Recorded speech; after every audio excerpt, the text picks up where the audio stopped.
Kuna sa oled ka nii jumekas, käisid kuskil? Perega Madeiral. Madeiral või?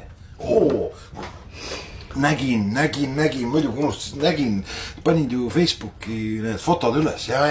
Nägid, jah? Ja, no see naise poistega. Meeldis?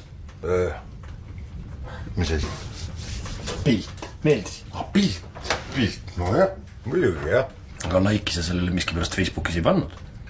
Ei pannud? Ei pannud, ma just praegu vaatasin üle. No otsis, ja. Mina panin. Sina jah panid, aga sina ei pannud, kuigi sa nägid seda pilti. No siis iga kord ei pea panema. No jah, tõelised Facebooki sõbrad ikkagi laigivad üksteise pilte Facebookis. Kuule, see ei olnud suurem asi pilt, see oli täiesti mingi suvaline pilt sul. Sul olid mingid suured näod seal peal, seal ei saanud arugi, et sa Madeiral oled ju. Kurat, mul oli location pandud, hashtag oli pandud perega Madeiral. Minu jaoks on see ikkagi eriline sündmus, et ma saan panna sellise locationi, sellise hashtagi. Sa võiksid natuke vaeva ka näha, kui sa tahaksid, et ma laikiksin. Pane siis läbi Insta või? Kasuta filtreid, tee kollaaž või üldse ei maksa igasuguseid suvalisi pilte kogu aeg profiilifotodeks toppida. Sa tahad öelda, et mu pildid on igavad? Muidugi on igavad ja ühesugused. Sinu meelest ka või? Ei.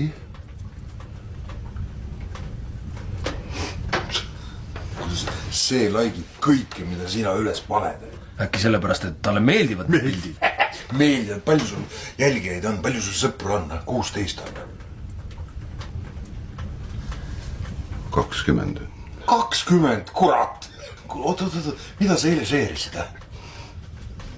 DJ Bobo. Ta linkis YouTube'is DJ Bobo Happy Birthday ja kirjutas alla: oi, praegu tahaks selle järgi tantsida, LOL. Kell 2 päevale. Mul oligi eile sünnipäev. Okei. Oli või? Miks minule teavitust ei tulnud siis? Kuule, mis sa üldse oskad oma kasutaja profiili seadistada või? Ma ei tea. Selle järgi kujundad sa oma enesehinnangut. Okei, ma lähen praegu, panen unfollow ja ma ei laigi sinu asjadest mitte kunagi enam mitte midagi. Mine pane, kui julge. No lähengi. Tead, mis mina teen? Mina lähen reportin, et sul on fake account. Mina lähen ütlen veebikonstaablile, et sa oled pedofiil.